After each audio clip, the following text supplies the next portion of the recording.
BEd online classes में आपका स्वागत है। जैसा कि मैं आपको बीएड फर्स्ट ईयर का optional paper teaching of Hindi, जिसे हिंदी शिक्षण कहा जाता है, वो प्रश्न पत्र मैं आपको पढ़ा रहा था। पिछली कक्षा में हम लोगों ने द्वितीय यूनिट के द्वितीय अनुभाग को पढ़ा था। द्वितीय अनुभाग के अंतिम कक्षा में हम लोगों ने पढ़ा था सूक्ष्म शिक्षण निर्माण की प्रक्रिया। कुछ शेष बातें इस बिंदु की छूट रही थी, उसकी चर्चा इस कक्षा में हम लोग करेंगे। देखिए, हम लोग पढ़ रहे हैं सूक्ष्म शिक्षण के निर्माण, या कह सकते हैं सूक्ष्म शिक्षण पाठ्योजना के निर्माण की प्रक्रिया।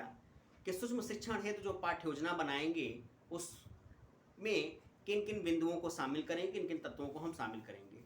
देखिए, सैद्धांतिक दृष्टिकोण से देखा जाए तो सूक्ष्म शिक्षण में महत्वपूर्ण तौर पे 5 कौशलों का प्रयोग किया जाता है। ध्यान दीजिएगा, सैद्धांतिक तौर पे वैसे तो बहुत सारे कौशल प्रयोग किए जा सकते हैं, लेकिन सैद्धांतिक तौर पे बात करें तो सूक्ष्म शिक्षण के शिक्षण हेतु जो पाठ्योजना निर्माण की प्रक्रिया है, उस प्रक्रिया में एक छात्र अध्यापक, एक छात्र अध्यापिका के तौर पे उच्च सूक्ष्म शिक्षण के पाठ्योजना को तैयार करते समय आपको उस पाठ्योजना में 5 शिक्षण कौशलों का प्रयोग करना अनिवार्य तौर पे सैद्धांतिक तौर पे निश्चित किया जाता है।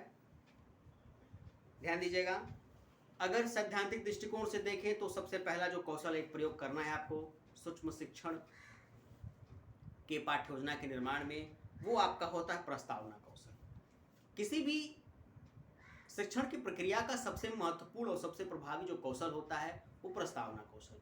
प्रस्तावना कौशल से तात्पर्य होता है एक शिक्षक के तौर पे, एक छात्र अध्यापक, एक छात्र अध्यापिका के तौर पे आप बच्चों के बीच में उस पाठ के संबंध में कुछ बातें रखते हैं, ताकि वे बालक, वे बालिकाएं जो आपकी कक्षा में बैठे हैं, जो अध्ययनरत हैं, जो पढ़ने आए हैं, वो आपके द्वारा बताई गई जानकारी या आपके द्वारा बताए गए या आपके द्वारा पढ़ाए जाने वाले पाठ के संबंध में उनके मन मस्तिष्क में कुछ रुचि उत्पन्न हो जाए। इसे कहते हैं साफ में सैद्धांतिक दृष्टिकोण से अगर कहा जाए तो यहाँ भी एक विधि का प्रयोग होता है, एक प्रक्रियाएं प्रयोग होती हैं। कहते हैं पूर्व ज्ञान से नवीन ज्ञान को जोड़ देना। सैद्धांतिक कार्य प्रस्तावना कौशल का यही है, पूर्व ज्ञान से नवीन ज्ञान को जोड़ देना। आप जो भी पाठ पढ़ाना चाहते हैं उस पाठ के संबंध में आप छात्र अध्यापकों के सामने कुछ प्रश्न रखते हैं। इस प्रश्नों का सीधा उद्देश्य होता है कि उन बालक बालिकाओं में उस विषय वस्तु के बारे में जानकारी या उनके बारे में रुचि को उत्पन्न करना या इच्छा को जागृत करना। अब हम प्रस्तावना कौशल की बात करते हैं। देखिए, प्रस्तावना कौशल में इसके निर्माण हेतु प्रस्तावना कौशल में सूक्ष्म शिक्षण की पाठ्योजना हम तैयार कर रहे हैं। इस पाठ्योजना में सबसे पहला जो कौशल हमें प्रयोग पढ़ना होता है, सीखना होता है, वो होता है हमारा प्रस्तावना कौशल। जैसा कि मैंने अभी आपको बताया, यह प्रस्तावना कौशल जो है वो 8 बिंदु अपने साथ निर्धारित करता है। सबसे पहला जो बिंदु निर्धारित करता है वो होता है पूरा ज्ञान का उपयोग। एक शिक्षक प्रस्तावना कौशल का प्रयोग करते समय अपने संपूर्ण ज्ञान का प्रयोग सुनिश्चित करता है। दूसरा, छात्रों के उत्तर का प्रयोग। वो एक कल्पित तौर पे अपने प्रश्नों का निर्माण छात्रों के उत्तर के हिसाब से तैयार कर लेता है कि ये प्रश्न है तो छात्र इस प्रकार के उत्तर देंगे। जैसे हम एक जगह से दूसरे जगह जाने के लिए किन साधनों का प्रयोग करते हैं, तो स्वाभाविक सी बात है उत्तर में जो बच्चा उत्तर देगा वो ये होगा यातायात के साधनों का। या हम ऐसे कहें कि सबसे ज़्यादा ऑक्सीजन हमें किससे मिलता है पृथ्वी पे, तो स्वाभाविक सी बालक कहेगा पेड़ पौधों से।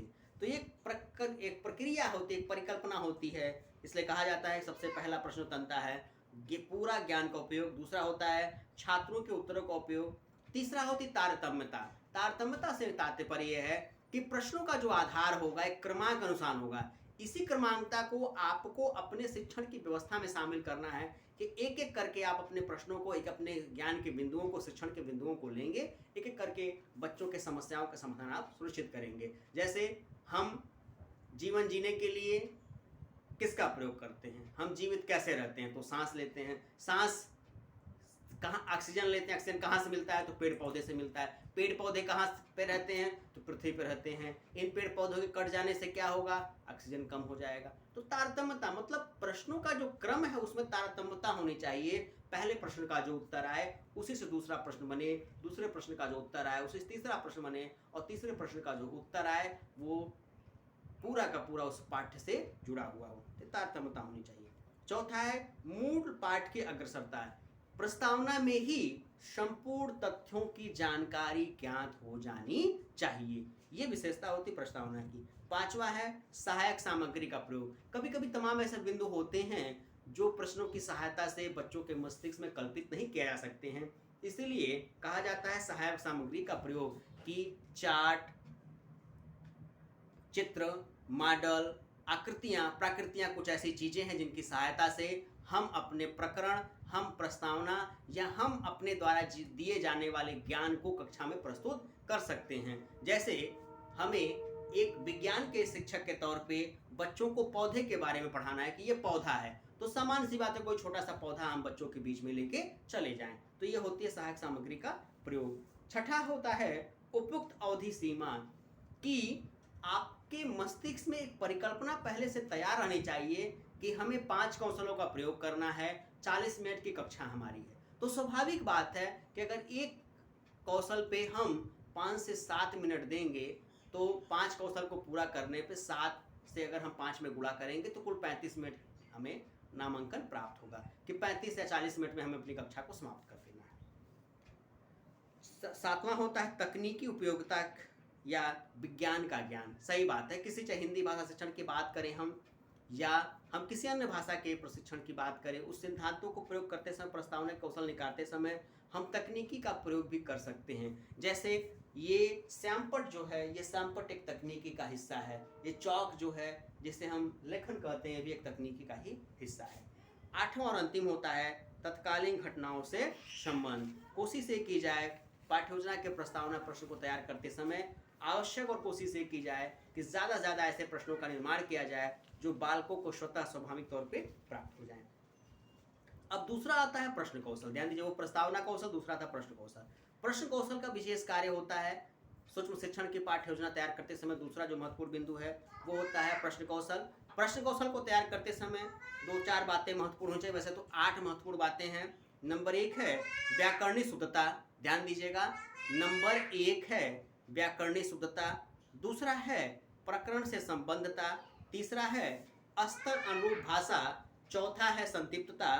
पांचवा है पुनरावृत्ति और छठा होता है पूरी कक्षा को संबोधित व विवरण करना। सातवां होता है उचित गति एवं प्रवाह से शिक्षण को प्रस्तुत करना। ये महत्वपूर्ण दूसरा बिंदु होता है। अब तीसरा सबसे महत्वपूर्ण और प्रभावी बिंदु होता है सूक्ष्म शिक्षण के पाठ्य योजना को तैयार करते समय इस पे सबसे ज़्यादा ध्यान देने की आवश्यकता होती है, क्योंकि यही वो क्रम है जो छात्र अध्यापक या छात्र की व्यवस्था को विकसित भी कर सकता है और अविकसित अवस्था में भी पहुंचा सकता है। तीसरा होता है पुनर्बलन कौशल। पुनर्बलन कौशल का प्रयोग करना भी आवश्यक है। यह 8 बिंदुओं को संबोधित करता है। नंबर 1 मौखिक स्वीकृति, कि आप बच्चों से प्रश्न पूछ रहे हैं, आपने बच्चों से प्रश्न पूछा, बच्चों ने प्रश्न का उत्तर दिया वो सही कि गलत, इसका प्रयोग मौखिक रूप से भी किया जा सकता है। हाव भाव में जैसे शाबाश, बहुत अच्छा, एकदम बढ़िया, इन सारी प्रक्रियाओं का इस्तेमाल करके प्रयोग करके आप स्वीकृति दर्ज करा सकते हैं। समीपता पुनर्मनन, आप बच्चे के पास जाके उसके नज़दीक जाके उसको पुनर्मनन दे सकते हैं। सकारात्मक अशाब्दिक संकेत, उसके प्रश्नों से आप सहमत हैं कुछ हद तक तो कह सकते हैं हाँ हाँ ठीक है, कोई और बताए। या सकारात्मक शाब्दिक संकेत, एकदम अच्छा बताता है तो हाँ बहुत बढ़िया, एकदम सही बताया, बहुत अच्छा है, आप जानते हैं, इन शब्दों का प्रयोग कर सकता है। नकारात्मक शाब्दिक पुनर्मनन, कभी कभी बच्चा प्रश्न का गलत उत्तर देता है, उस समय नकारात्मक पुनर्मनन का प्रयोग शिक्षक द्वारा कर दिया जाता है, हालांकि इस करने की आवश्यकता नहीं होती है। और 8वां नकारात्मक शाब्दिक पुनर्मनन, कि नकारात्मक शाब्दिक तत्वों का ज्ञान भी शिक्षक के द्वारा कभी कभी कर दिया जाता है, जो कि करना नहीं चाहिए। अब चौथा और महत्वपूर्ण बिंदु ये भी अपने आप में कहा जाता है, वो होता है सैमपट लेखन। सैमपट लेखन भी अपने में बहुत महत्वपूर्ण महत्व रखता है। सैमपट कौशल की हम बात करें, सैमपट कौशल भी ध्यान दीजिएगा 4 महत्वपूर्ण बिंदुओं को अवगत कराता है। सबसे पहला होता है ये सूक्ष्म शिक्षण पाठ्य योजना निर्माण हेतु आवश्यक होता है। इसमें अक्षरों के लेखन, उनके स्पष्टता और उनके आकार की बात कही जाती है। दूसरा होता है अक्षरों का आकार, उनके बीच में दूरी और सीमांकन की बात कही जाती है। तीसरा होता है वाक्यों की समीपता, वाक्यों के लेखन की समीपता और उनके क्रमांकों की बात कही जाती है। और पांचवा होता है किसी भी शब्द वाक्य को लिखने में व्याकरण की शुद्धता का। और इसी क्रम में सूक्ष्म शिक्षण की पाठ्य योजना में पांचवा जो महत्वपूर्ण बिंदु आता है, पांचवा कौशल एक छात्र अध्यापक एक अध्यापिका के तौर पर आपको सीखना होता है, वो होता है, ध्यान दीजिएगा, वो होता है उदाहरण कौशल या दृष्टांत कौशल। उदाहरण कौशल की हम बात करें, दृष्टांत कौशल की हम बात करें तो सबसे आवश्यक होता है सहित दृष्टांत। मतलब एक छात्र अध्यापक के तौर पे आपने जो बातें बताई, जो आपने प्रश्न का उत्तर दिया, जो आपने प्रश्न पूछा, वो कितना सही था। दूसरा दृष्टांत, जो भी बातें आपने रखी, जो भी विषय वस्तु आपने पढ़ाया, वो कितना बच्चों के लिए हितकर था, कितना प्रासंगिक था।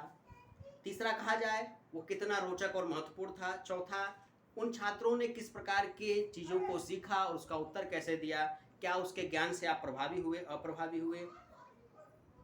पांचवा दृष्टांतों में आगमन निगमन विधि का प्रयोग किया गया कि नहीं किया गया, तकनीकी का भी प्रयोग किया गया कि नहीं किया गया। छठा आपने जो दृष्टांत किया, जो आपने प्रश्न पूछे, किस छात्रों ने सीखा कि नहीं सीखा, उनकी संख्या कितनी रही। सातवां दृष्टांत जो दिए गए वो वास्तविक में कितने प्रयोगित थे। और आठवां और अंतिम उन सिद्धांतों का प्रयोग कैसे किया गया। ये कुल 5 महत्वपूर्ण बातें हैं, 5 महत्वपूर्ण कौशल हैं। एक छात्र अध्यापक के तौर पे सूक्ष्म शिक्षण के निर्माण, सूक्ष्म शिक्षण के पाठ्य योजना के निर्माण करते समय इन 5 कौशलों पे भी आपको ध्यान देना चाहिए। और सूक्ष्म शिक्षण में कहा जाए, सूक्ष्म शिक्षण पे वैसे तो बहुत सारे कौशल आपको सिखाए जाते हैं, लेकिन प्रायोगिक तौर पे एक छात्र अध्यापक, एक छात्र अध्यापिका के तौर पे इन 5 कौशलों को ही आपको सीखना होगा। तो आज की कक्षा में बस इतना ही। शेष बातें जो इस कक्षा के छूटेंगी उसकी चर्चा हम आपसे अगली कक्षा में करेंगे। धन्यवाद।